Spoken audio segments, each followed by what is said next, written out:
séance est ouverte. L'ordre du jour appelle les questions orales sans débat. Et nous en venons à la question que va poser M. Xavier Paluskiewicz à Madame la ministre du Travail. Chers collègues, vous avez la parole. Je vous remercie, Monsieur le Président. Madame la ministre, je souhaiterais vous interroger sur l'essor du télétravail qui s'est imposé aux 107 000 travailleurs frontaliers français qui franchissent chaque jour la frontière, et plus précisément sur les règles d'imposition à adapter en conséquence. La France et le Luxembourg se sont accordés mercredi dernier sur une prorogation de l'accord amiable concernant le télétravail des frontaliers jusqu'au 31 août 2020. Très bien. Alors que la pandémie de Covid-19 a contraint tous les gouvernements européens à prendre des mesures inédites, de nombreux frontaliers français sont restés à leur domicile et ont découvert l'usage du télétravail. Ces situations sans précédent soulèvent de nombreuses questions, tant sur le plan social que fiscal, et notamment sur la dernière convention, entrée en vigueur cette année. En ma qualité de rapporteur pour la Commission des Finances, j'avais salué le nouveau seuil de 29 jours, première avancée pour les frontaliers du pays sur laquelle je m'étais engagé. Déjà à l'époque, j'avais appelé de mes voeux le fait de dépasser ce seuil de 29 jours pour se rapprocher comme la future convention fiscale entre le Luxembourg et la Belgique le prévoit, c'est-à-dire 48 jours de télétravail autorisé. Madame la ministre, la crise actuelle doit nous faire sortir de ce plafond de verre des 29 jours et parler du véritable seuil qui devrait tous nous intéresser, celui prévu par les règlements européens. Ce plafond de 29 jours maximum de temps de travail réalisé en France permet aux frontaliers de conserver ses droits luxembourgeois. Le Luxembourg est prêt à cela dans un souci de co-développement, mais pas que. Son Premier ministre, Xavier Bettel, ainsi que sa ministre à la grande région, Corinne Cahen, sont revenus sur l'importance vitale des frontaliers pour l'économie nationale et ont évoqué qu'il devrait être possible d'envisager un jour de télétravail par semaine.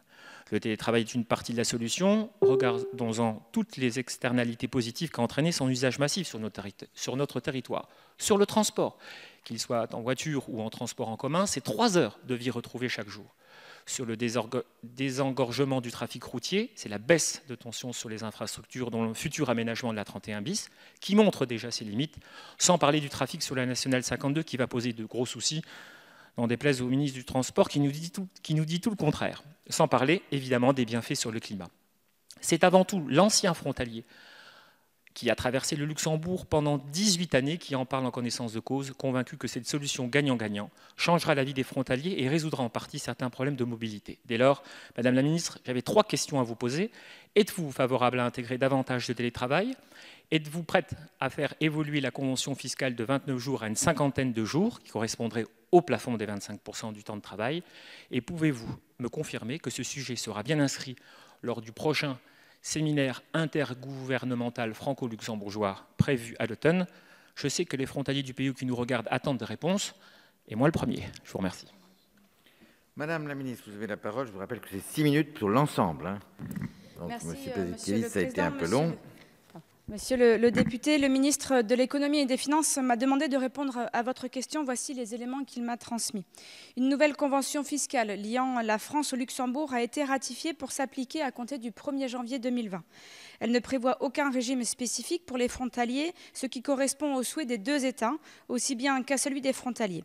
Par conséquent, pour la répartition du droit d'imposer les rémunérations, c'est la règle classique suivie par l'ensemble des conventions en conformité avec le modèle de l'OCDE qui s'applique. Les revenus d'activité sont imposés au lieu où est réalisée cette activité. Toutefois, la nouvelle convention contient une disposition supplémentaire relative au télétravail. Elle permet à un résident de France, télétravaillant en France à son domicile pour le compte d'une entreprise située au Luxembourg, de voir la rémunération afférente imposée au Luxembourg dans la limite d'un forfait de 29 jours par an. Au-delà de la règle conventionnelle de droit commun, s'applique à nouveau et les jours télétravaillés en France sont imposés par la France. Cette clause particulière ne se retrouve dans aucune autre convention signée par la France.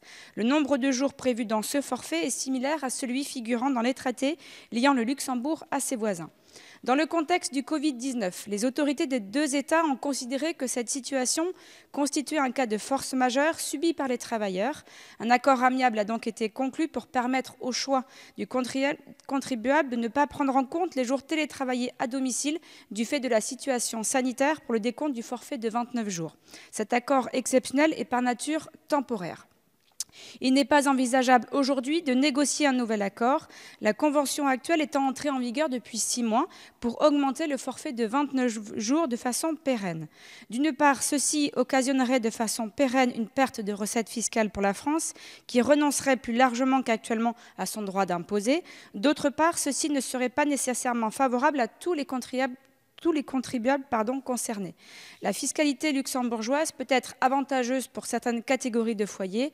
En revanche, les foyers modestes, les familles avec enfants qui ont droit au quotient familial en France peuvent bénéficier de plus d'avantages en application à la législation française. De façon générale, il est réducteur de considérer que la fiscalité constitue un déterminant dans le choix que peuvent faire les salariés de recourir à cette forme de travail. Je vous remercie. Très brièvement, M. Pelskiewicz.